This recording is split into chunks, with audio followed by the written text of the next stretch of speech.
그리고 계속해서 우리 주제에 관련된 이야기를 말씀을 나누고 있습니다. 오늘은 한 걸음 더 이웃에게 나아가야 되는 이유에 대해서 오늘 본문 말씀을 통해서 살펴보고자 합니다. 최근에 우리나라 사람들이 가장 호감을 갖는 이제 종교는 잘 아는 것처럼 캐톨릭입니다. 그 다음에 두 번째가 불교고요. 기독교는 이제 세 번째가 되었습니다. 그래도 감사한 게 이슬람보다는 우리가 그 위에 있다는 게 그나마 감사한 것이 아닌가 싶을 정도의 지금 시대가 기독교에 대한 반감이 굉장히 큰 세대인 것 같습니다. 왜 사람들은 캐톨릭, 천주교에 대한 호감이 있을까요? 뭐 여러 가지 이유가 있지만 그들의 사회 참여 활동에 대해서 상당한 호감을 갖습니다. 봉사 활동. 그런 것들을 보면서 역시 교회는 즉 뭔가 신을 믿는 사람들은 선행을 해야 된다라는 마음들이 사람들에게 있고 그것을 실천하는 것이 참된 신앙이라는 생각들이 사람들에게는 있는 것입니다. 자원봉사라는 이 시작도 실은 중세의 프란시스 교단이라는 데서 캐톨릭 교회에서 시작이 된 것입니다. 그러니까 거기서부터 출발했고 그만큼 캐톨릭 교회는 사회 참여와 사회 봉사 활동을 열심히 하는 그러한 사람들입니다. 이 캐톨릭이 이렇게 사회 봉사를 많이 하는 이유가 있어요. 그것은 실은 교리적으로 그들은 구원의 완성이 되려면 선행이라는 것이 들어가게 돼 있습니다. 제가 좀 더 자세하게 설명을 드리고 싶지만 시간이 오늘 없기 때문에 나중에 그러니까 은혜를 받고 그 은혜를 완전히 이루는 것은 사람의 선행이 들어가야 됩니다. 그렇기 때문에 그들은 구원의 조건으로 선행을 해야 됩니다. 물론 그들이 구원을 받기 위해서 꼭 선행을 하는 것이 아니라 실은 그들 안에 그런 교회 처음부터 이 누군가 사랑을 실천하는 것이 실은 몸이 배어 있는 것이 또 캐톨릭 교회이기도 합니다. 당연히 그래야 되는 것으로 알고 있는 것이죠. 그만큼 그들은 이웃을 사랑하고 세상을 섬기는데 열심히 있습니다. 우리와 물론 카톨릭 외경이 있긴 하지만 우리와 캐톨릭은 같은 성경을 봅니다. 그리고 성경에는 오직 믿음으로만 구원을 얻는다고 기록이 되어 있습니다. 그럼에도 불구하고 캐톨릭 교회가 이렇게 선행을 강조하는 이유는 어디 있을까요? 같은 성경을 보는데요. 같은 성경을 보는데 한쪽은 선행을 굉장히 중요하고 구원의 조건으로 여겨지고 있습니다. 그 이유는 무엇이라고 생각하십니까? 무지해서요? 그게 아닙니다. 그만큼 성경이 사랑을 실천하는 것을 너무 중요하게 강조했다는 것입니다. 예수님이 요한복음 13장 34절에 뭐라고 말씀하셨냐면 새 계명을 너희에게 주노니 서로 사랑하라. 내가 너희를 사랑한 것 같이 너희도 서로 사랑하라고 했습니다. 새 계명이라는 것은 기존의 모든 율법은 다 없어졌지만 예수님 때문에 새로운 계명이 이제 그리스도인들, 하나님 백성들에게 주어지는데 그것이 뭐냐면 서로 사랑하는 것이 새 계명이라는 것입니다. 다시 말해서 이웃사랑은 예수님을 믿는 사람들이 반드시 해야 될 하나님이 주신 명령, 계명이라는 것입니다.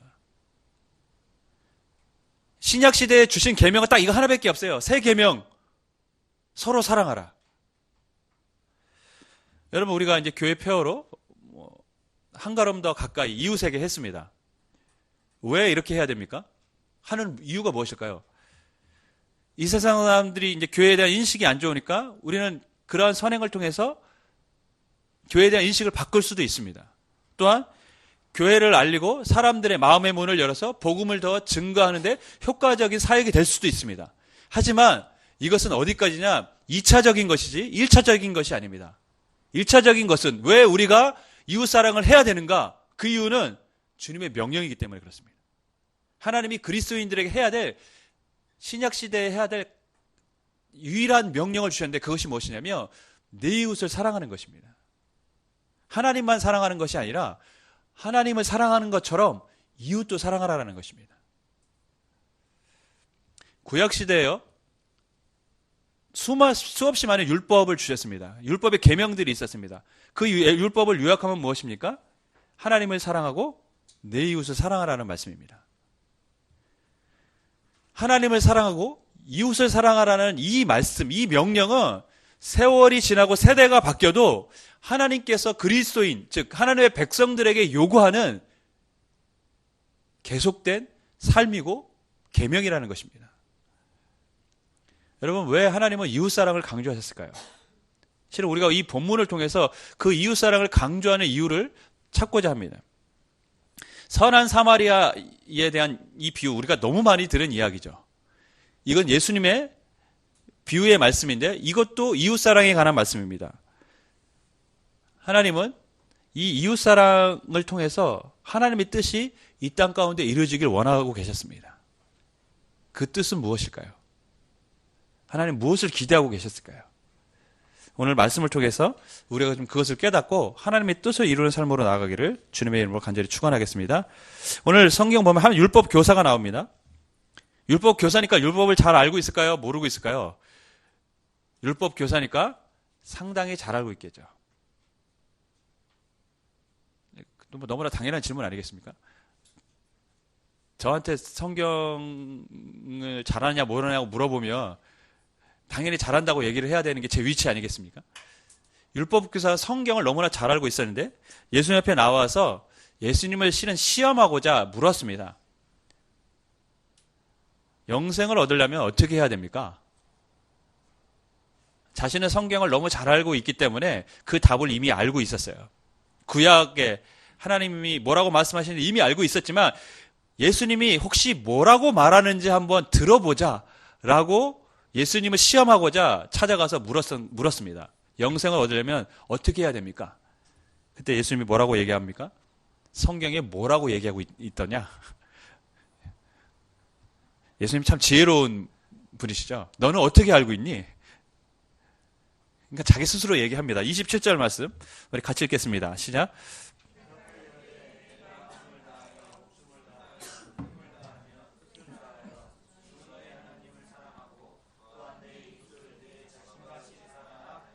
성경은 분명히 하나님을 사랑하고 그와 같이 내 이웃을 사랑하는 것이 하나님의 백성들이 지켜야 될 계명이고 하나님의 뜻이라고 말하고 있습니다. 하나님만을 사랑하는 것이 하나님의 뜻이 아니라 그것만큼 이웃을 사랑하는 것도 하나님의 뜻이라는 것입니다. 근데 실은 우리가 이 부분을 굉장히 많이 간과하고 살아가고 있습니다. 인도의 비폭력 운동가 간디가 제가 예전에 말씀드렸지만 그는 이렇게 얘기했습니다. 나는 예수를 사랑한다. 그러나 그리스도인, 크리스찬을 싫어한다. 왜냐하면 그들은 예수님을 닮지 않았기 때문이다. 왜 당신들이 믿는 신은 이웃사랑을 가르치는데 당신들은 다른 나라를 식민지로 삼아 그 나라 백성을 괴롭히는가? 당신들은 예수님을 닮지 않았다는 것이죠. 예수님 분명히 이웃사랑을 실천하라고 했는데 왜 너희들은 남의 나라에 침략해서 우리를 괴롭히고 있느냐? 실은 얼마나 많은 기독교 국가들이 다른 나라를 침공해서 식민지로 삼았습니까? 그것도 실은요, 다 돈 때문에 그랬어요. 여러분, 1차 대전, 2차 대전 다 왜 일어납니까? 다 전쟁의 원인은 다 돈에 있습니다. 물질. 산업화가 일어나고 자신들이 팔아야 될 물건들이 있는데 팔 데가 없으니까 식민지 점령해서 그곳에 파는 겁니다. 자기네 나라를 위해서. 그러니까 독일이 뒤늦게 산업이 발전되고 자신들은 식민지를 얻을 나라가 없으니까 그러니까 뺏으려고 전쟁을 하는 거예요. 사람들이 참 이렇게 약하고 나쁩니다, 여러분. 근데 명색이 다 기독교 국가라고 하는 국가들이 실은 그러한 일을 저질렀습니다. 성경은 사랑하라는 말이 굉장히 많이 강조되고 있지만 실은 그것만큼 또 잘 지켜지지 않는 명령이 사랑하라라는 명령입니다. 여러분은 어떻습니까? 예전에 지금 명동포 구청장이 아니라 아주 오래전 이제 구청장이 어떻게 보면 제가 보기엔 참 마음이 아픈 행동을 했어요. 그게 무엇이냐면 청량리에 굴다리가 있습니다. 청량리 굴다리 유명합니다. 왜냐하면 그것은 날씨가 춥거나 눈이 오거나 비가 오면 노숙자들이 거기서 쉼을 얻는 것입니다. 그래서 노숙자들이 굉장히 많이 있습니다. 영등포도 마찬가지예요. 영등포 지하철 고가 밑에도 노숙자들이 굉장히 많습니다. 왜? 피할 곳이 없으니까요. 추운 겨울이 오면 그들은 그곳에서 추위를 피해야 되는 사람들입니다. 여러분, 그들이 얼마나 힘들게 살아가는지 잘 모르시죠. 저는 그 청량리 근처에 살았기 때문에 정말 많이 봤습니다. 청량리 그 굴다리 옆에 예전에, 지금은 이제 다르게 됐지만 예전에는 겨울이 되면 김장 배추들이 와서 막 이렇게 배추를 내리고 그랬어요. 근데 노숙자 한 명이 그 추위를 이기려고 김장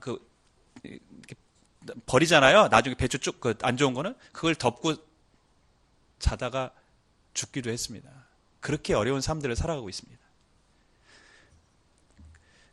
그들은 비가 오면 이부자리 다 젖기 때문에 어떻게 해야 될지 모르는 그러한 절박한 삶을 살아가는 사람들이 있습니다. 가족으로부터 버림을 받고 그래서 술로 실은 삶을 연명하는 사람들이 굉장히 많습니다. 그래서 그 사람들의 소원이 하나가 뭐냐면 그냥 잠들다가 조용히 세상을 떠났으면 좋겠다는 것이 대부분의 사람들의 소원입니다.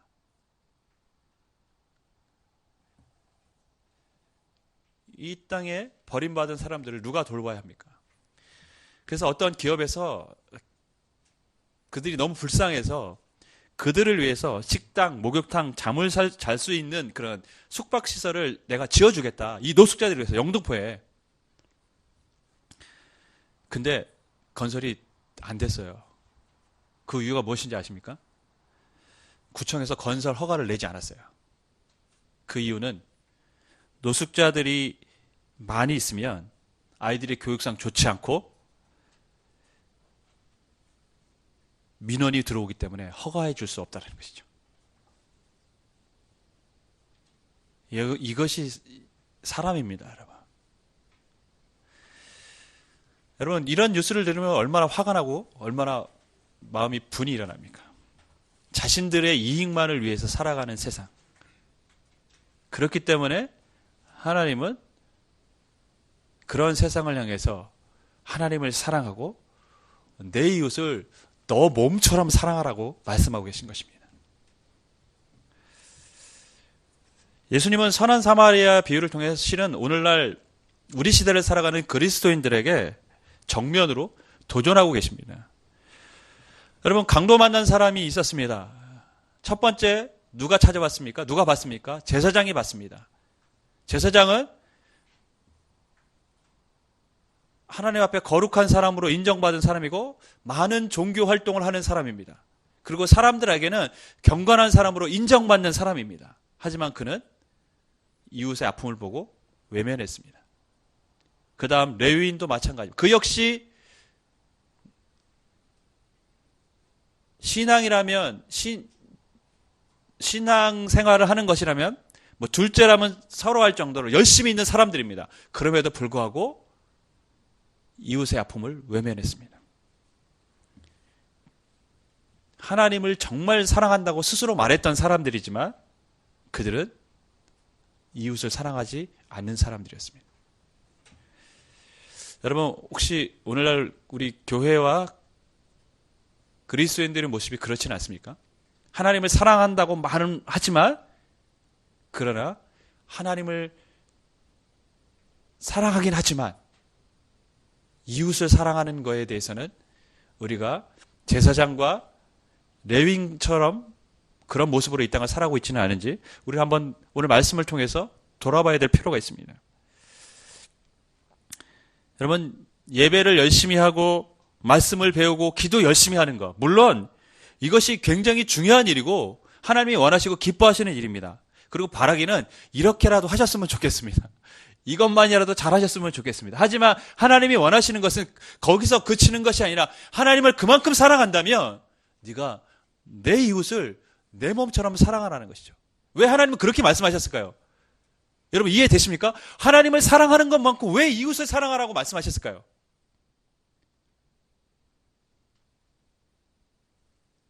하나님은 그들을 그만큼 사랑하고 계시기 때문에 그렇습니다. 하나님은 그들을 너무나 사랑하고 계시기 때문에 나를 사랑하는 것만큼 이웃을 사랑하라는 것이죠. 여러분, 저는 가끔 이제 교회의 모습들을 보면서 마음이 아플 때가 있는데, 보면 실은 교회는 어려운 사람이 찾아오게 돼 있어요. 어려운 사람 많이 찾아오는 게 또 정상입니다. 근데 너무 많은 사람들이 찾아오니까 실은 교회가 이제는 그 어려운 사람들에 대해서 인색해지기 시작했습니다. 그게 사람의 마음인 것 같습니다. 한두 번은 좋아질 수 있는데 계속 찾아오니까 이제 그들에 대해서 마음을 좀 닫는 것을 보게 됩니다. 따뜻한 밥 한 끼 먹으러 온 사람들에게 처음에는 대접하지만 계속 오면요, 나중에 아주 차갑게 대합니다. 밥이나 먹고 빨리 가라, 이런 식으로 말을 할 때가 많이 있어요. 그걸 볼 때마다 상당히 마음이 아프고 하나님의 마음은 어떨까라는 생각을 가져볼 때가 있습니다. 주 안에 사랑하는 여러분, 예수님은 하늘의 영광을 버리고 이 땅에 오셨습니다. 그리고 이 땅에 오셔서 가장 소외되고 연약한 사람들, 병든 사람들을 품으시고 사랑하셨습니다. 그런데 오늘날 교회들은 점점 이렇게 소외되고 어려운 사람들이 찾아오는 것에 대해서 싫어하고 또한 그들이 찾아올 수 없는 곳으로 점점 변해가고 있습니다. 야고보서 1장 27절, 우리 한번 찾아서 읽을까요? 성경 야고보서 1장 27절 말씀입니다.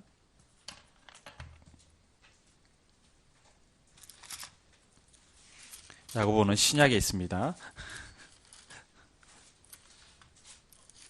1장 27절. 신약 372페이지에 있습니다. 우리 같이 읽겠습니다. 시작. 하나님 앞 정결하고 더러움이 없는 경건은 곧 거와 가부를 그 환난 중에 돌아보고 또 자기를 지켜 세속에 물들지 아니하는 이것이니. 여러분, 참된 경건, 정결하고 더러움이 없는 참된 경건이 뭐라고 말씀합니까? 세속에 물들지 않는 것만이 경건이 아니라 환난 중에 있을 때 고아와 가부, 즉 어려운 사람을 돌보고 또 나도 세속에 물들지 않는 것이 참된 경건이라는 것이죠. 경건이라는 것은 나 혼자만 하나님 앞에서 깨끗하게 살아간다고 경건한 삶이 아니라는 것입니다. 하나님이 기뻐하시는 경건은 세속에 물들지 않는 모습이 내 안에도 있어야 되지만 환난 중에 어려운 사람을 돕고 그들에게 사랑을 실천하는 것도 경건이라는 것입니다. 그래서 교회는요, 세상 한복판에 있어야 돼요. 어려운 사람이 있는 곳에 교회는 있어야 됩니다. 왜냐하면 교회는 경건한 곳이어야 되기 때문에 그렇습니다. 스스로 경건해지기 위해서 산에 올라간다? 그것은 잘못된 것입니다. 중세에 뭐가 있었습니까? 수도사들, 수도원을 산에다 짓고 수도사들이 거기서 수도를 했어요. 경건해지려고. 그러나 그것은 하나님의 뜻이 아닙니다, 여러분. 교회는 세상 사람들이 살아있는 그곳에 같이 있어야 됩니다. 나만 경건해서 되는 것이 아니라 그곳에서 어려운 사람을 돕고 그들을 섬기는 것이 진짜 참된 경건이라는 것이죠. 그래서 교회는 이 사회에 한복판에 있어야 되고 절은 산에 있어야 됩니다. 왜 그렇습니까? 절은, 그러니까 불교의 가르침은 속세를 떠나는 거예요. 세상의 욕심을 버리는 것입니다. 그러니까 절은 절로 가야 돼요. 산으로 가야 돼요. 그게 정상입니다. 그래서 절은 다 산에 있었던 것입니다. 근데 요즘 절이 자꾸 세상으로 내려와요. 도시 한복판에도 절이 있어요. 석가의 가르침을 따르지 않는 것입니다. 가르침대로 안 사는 거예요. 불교는요, 세상의 모든 욕심을 버리기 위해서 산에 올라가서 수도를 하는 것이 불교의 진짜 가르침입니다. 그래서 실은 석가모니를 향해서 비는 거요, 그거 굉장히 비신앙적인 행동입니다. 실은 불교의 교리에 따르면 세상의 욕심을 버려야 되는데 석가모니에게 뭘 빌고 있어요? 석가모니는 뭘 가르쳤습니까? 모든 것을 다 버리라고 했습니다. 무력, 성욕, 모든 팔정도 그거 제가 나중에 한번 얘기할게요. 팔정도 아닙니다. 팔정도. 8가지 바른 길을 걸어야 되는 것이 불교의 가르침이고 그것이 자신의 욕심을 버리고 열반의 경지에 이르는 길입니다. 그래서 극락에 가는 거예요. 하지만 교회는 세상 한복판에 있어야 됩니다. 왜냐하면 이웃을 사랑하기 때문에 그렇습니다. 어려운 사람을 돌봐야 되기 때문에 그렇습니다. 여러분, 왜 하나님께서 이렇게 이웃 사랑을 강조하셨을까요? 그것은 이 세상을 향한 하나님의 기대가 있기 때문에 그렇습니다. 하나님은 이기적인 세상에 사랑을 실천함으로써 이 세상이 폐역하고 더러워지지 않기를 하나님은 원하셨던 것입니다. 이웃사랑을 실천하는 사람들을 통해서. 월드비전 홍보대사로 있는 김혜자 씨가 쓴 책이 있어요. 꽃으로도 때리지 말라는 책을 썼어요.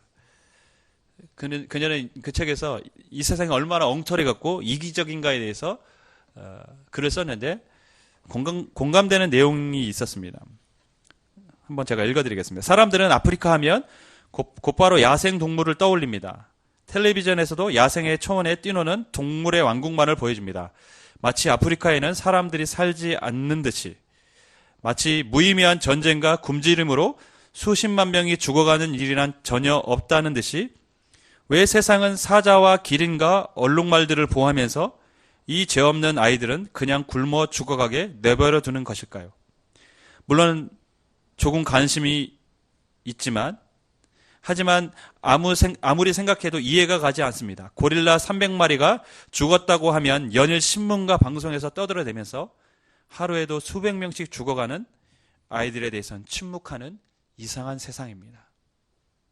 지금 이 순간에도 지구상에서는 4초마다 한 명의 아이가 전쟁과 기아로 죽어가고 있고 매일 3만 5천 명의 아이들이 먹을 것이 없어 죽거나 전쟁터의 총알바지가 되고 있습니다. 그리고 2억 5천만 명의 아이들이 고된 노동에 시달리고 있습니다. 언제까지 이 아이들을 고통받게 해야 하는 것일까요? 그냥 이렇게 질문을 던졌습니다. 여러분, 여기저기 죽어가는 세상의 사람들, 병으로 고통당하는 사람들, 인간답게 살지 못하는 사람들이 실은 우리 주변에도 얼마나 많이 있습니까? 어떻게 세상이 아름다워질 수 있습니까? 정부가 할 수 있습니까? 정부 못합니다, 여러분. 무슨 제도나 시스템이 세상을 바꾸는 거 아니라고 제가 누누이 말씀드렸습니다. 세상을 바꿀 수 있는 것은 바로 사마리아인처럼 사랑을 실천하는 사람들이 있을 때 가능한 것입니다. 그래서 예수님은 레위인 제사장이 아닌 사마리아인처럼 네가 행하라고 말씀하고 계셨던 것입니다. 그러면 사마리아는 어떻습니까? 돌보고 주막에 가서 환자 맡기고 자기 돈을 들여서 치료하기도 하고 비용이 더 들면 나중에 와서 갚을 때니까 꼭 이 사람 낫게 해달라고 하고 떠나고 있습니다. 전혀 알지 못하는 생면부지의 사람. 하지만 사마리아인은 자신이 전혀 알지 못하는 사람을 위해서 기꺼이 자기 것을 뭐 하고 있습니까? 희생하고 포기하고 있습니다. 이런 세상이 되면 얼마나 아름다울까요? 하지만 우리 시대에 들려지는 이야기는 사마리아인의 이야기와는 전혀 다른 이야기들이 이 땅에 들려지고 있고 수없이 많은 뉴스를 들어보면 정반대의 이야기들만 일어나고 있다는 것을 우리가 알게 됩니다. 제가 금요일 날도 말씀드렸지만 차마 입으로 말하기도 힘든 뉴스들이 연일 터져나오고 있습니다.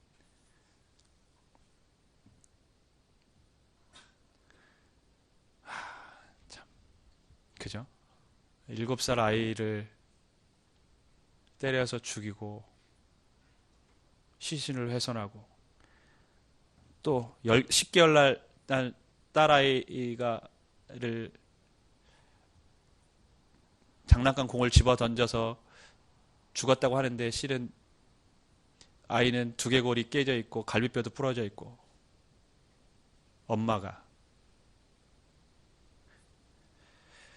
이웃을 죽이고 요즘 정말 세상이 잔혹해진 것 같다는 느낌이 듭니다.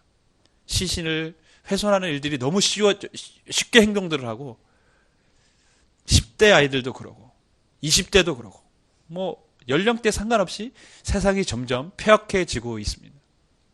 인간성이 무너져버린 세상을 우리는 지금 보고 있고 우리가 지금 이 시대에 살아가고 있습니다. 이웃을 사랑하러 하셨는데 자신이 낳은 자식도 사랑하지 않는 세상이 되어버렸습니다. 정말 뉴스를 보고 있으면 내 속에 잠재되어 있던 이 욕들이 다 끄집어 올라오는 것 같아요. 막 욕을 하고 싶은 생각이 막 듭니다. 성령으로 봉인되었던 내 욕이 풀리는 것 같은 막 그 감정을 주체할 수가 없어요. 어떻게 이럴 수가 있을까? 너무 잔인하고 너무 인간 같지 않은 이 세상을 우리가 살고 있습니다. 제가 어제도 말씀드렸어요. 금요일날도 말씀드렸어요. 세상에서 제일 잔인한 게 저는 인간이라고 봅니다. 동물요, 먹기 위해서 죽이지만 자기 감정 따라 죽이지 않는다니까요. 동물들은 그렇게 죽이지 않습니다. 사람만 자기 감정 때문에 사람을 죽이는 것이죠. 그런데 이 폐악한 세상에 하나님은 미련이 있으셔서 포기하지 못하셔서 예수님을 이 땅 가운데 보내주셨습니다. 왜 그러셨을까요? 기대가 있었기 때문입니다. 기대. 그리스도의 사랑을 먼저 받은 사람들이 그리스도의 사랑을 실천할 때 세상이 바뀔 거라는 기대가 예수님에게 있었던 것입니다. 요한복음 13장 우리 한번 찾아보겠습니다. 34절 35절 말씀 우리 같이 읽겠습니다. 13장 34절 35절 말씀 같이 읽습니다. 시작. 새 계명을 너희에게 주노니 서로 사랑하라. 내가 너희를 사랑한 것 같이 너희도 서로 사랑하라. 너희가 서로 사랑하며 이로써 모든 사람이 너희가 내 제자인 줄 알리라. 아멘. 너로 서로 사랑하라고 했는데 그 전제가 뭡니까? 내가 너희를 사랑한 것 같이 너희도 서로 사랑하라는 것입니다. 이 폐악한 세상에 주님께서 실은 오지 않았어야만 되지만 우리를 사랑하셔서 오셨고 우리를 위해서 죽으셨던 것을 너희가 안다면 너희도 그렇게 세상을 사랑하라는 것이죠. 여러분, 이것이 주님이 이 세상을 포기하지 않으신 이유입니다. 하나님은 교회를 통해서 성도를 통해서 세상이 변화되길 원하고 계시는 것입니다. 여러분, 금요일날 안 들었으니까 이 말씀 또 들으십시오. 그런 점에서 우리는 회개해야 됩니다. 우리 한국교회는 회개해야 됩니다. 세상이 이렇게 폐역해지고 있다는 것은 우리가 그렇게 사랑을 실천하지 않고 있다는 것입니다. 사람들은요, 요즘 교회가 많다고 얘기합니다. 교회 많습니까? 교회 많죠. 제가 봐도 교회 많아요. 우리 교회 사방을 둘러보면 다 교회입니다. 맞은편에도 교회 있고 양옆에도 교회 있고 교회가 참 많습니다. 여러분, 많다 적다의 개념은 절대적인 개념이 아니라 상대적인 개념입니다. 지금 우리 교회 좌석이 49석이에요. 많습니까? 적습니까? 많잖아요. 아직도 빈대가 많잖아요. 이러면 많은 거예요. 근데 우리가 설립 예배 드릴 때 좌석을 120개 깔았어요. 근데 거의 제가 보기엔 한 160명에서 200명 사이가 오셨어요. 그때는 자리가 없어가지고 다 서 계셨어요. 그럴 때는 의자가 많은 겁니까? 적습니까? 120개를 깔았지만 그때는 적은 겁니다. 즉, 많다, 적다의 개념은 필요하면은 적당한 거죠. 예, 필요 이상으로 많으면은 뭡니까, 지금? 필요 이상으로, 필요가 없으면 많은 거고요. 필요하면은 적은 거가 되는 것입니다. 다시 말해서 세상 사람들이 교회가 많다라고 하는 것은 사람들이 보기에는 교회는 별로 필요가 없는 곳이라고 느끼기 때문에 교회가 많다라고 얘기하는 것입니다. 교회가 필요한 곳이라고 생각한다면 그들은 교회를 많다라는 이야기를 하지 않을 것입니다. 왜 사람들은 교회가 필요 없다고 생각하는 것일까요? 그리스도의 사랑이 없기 때문이라는 것이죠. 그들에게. 사람들은 교회에 사랑이 없다라고 요즘 얘기합니다. 그러면서 교회가 필요 없고 많다라고 얘기를 하는 것이죠. 여러분, 새 계명이 왜 중요한 줄 아십니까? 하나님은 왜 우리에게 이웃을 사랑하라는 계명을 주셨을까요? 그것이 세상을 바꿀 수 있는, 이 패역한 세상을 변화시킬 수 있는 유일한 대안이기 때문에 그렇습니다. 교회만이, 사랑만이 세상을 바꾸는 것입니다. 그래서 김혜자 씨가 뭐라고 얘기했냐면 사랑만이 유일한 희망이다라고 이야기를 했어요. 이 세상을 바꿀 수 있는 유일한 희망은 사랑입니다. 다일 공동체에서 지은 병원이 다일 천사병원이었어요. 근데 천사병원 환자들이 이상하게 더 빨리 낫는다는 그런 말들이 있어요. 그 이유는 무엇일까요? 근데 뭐 여러 가지 이유들을 많이 했지만 그 중에 하나의 이유가 무엇이냐면 환자들은 그냥 환자로만 있는 것이 아니라 자기보다 더 어려운 사람들을 돕게 돼 있대요. 그 천사병원에서는. 그렇기 때문에 더 어려운 사람을 돕기 때문에 더 빨리 낫는다고 말하기도 합니다. 왜냐하면 그들을 도우면서 그들에게 뭐가 생기냐면 감사와 기쁨이 생긴다고 합니다. 나도 어렵지만 이 사람을 도울 때 그들 안에 뭐가 있냐면 기쁨이 생긴대요. 그리고 감사가 생긴대요. 한 고3 학생 소녀 가정이 있었습니다. 가정이 굉장히 어려워요. 그 아이가 그 가정을 책임져야 되는데 꼭 시간을 내서 혼자 사는 독거노인 할머니를 찾아가서 안마해드리고 가정일을 도와줍니다. 그래서 기자가 물었어요. 너 집안일도 힘든데 이렇게 살아가는 거 힘들지 않아? 했더니 저보다 더 어려운 할머니를 도울 수 있는 것이 제 기쁨입니다. 이렇게 아이가 대답을 했습니다. 여러분, 자기만을 위해서 살아가는 게 얼마나 불행합니까? 그것이 기쁜 것 같지만 실은 그 안에는 기쁨이 없습니다. 감사가 없습니다. 누군가를 위해서 나의 삶을 희생하고 포기할 때 그 안에 기쁨이 있고 감사가 생겨나는 것입니다. 하나님은 우리에게 이웃을 사랑하라고 말씀하셨습니다. 그 이유는 그것이 세상을 바꿀 수 있는 희망이고 또한 그것이 우리 삶의 기쁨이 되기 때문에 그런 것입니다. 주 안에 사랑하는 여러분, 올 한 해는 우리가 이웃 신앙에서 더 한 걸음 나아가는 교회가 되길 간절히 소망합니다. 이 한국 사회에 만연된 교회에 대한 부정적 이미지는 실은 우리가 만드는 것입니다. 사람들 스스로 가진 것이 아니라 실은 한국 교회가 스스로 만들어가는 것입니다. 이제 바꿔야 됩니다. 우리는 사랑을 실천하고 그래서 세상을 변화시켜야 됩니다. 또 그 안에 그렇게 살아가면 우리 안에 기쁨이 있을 것입니다. 또 그렇게 살아가다 보면 교회를 향한 세상의 인식은 달라지게 될 것이라고 저는 믿습니다. 저와 여러분이 주어진 삶에서 사랑을 실천하는 삶이 되기를 주님의 이름으로 간절히 축원하겠습니다. 우리 같이 찬양하고 기도하겠습니다.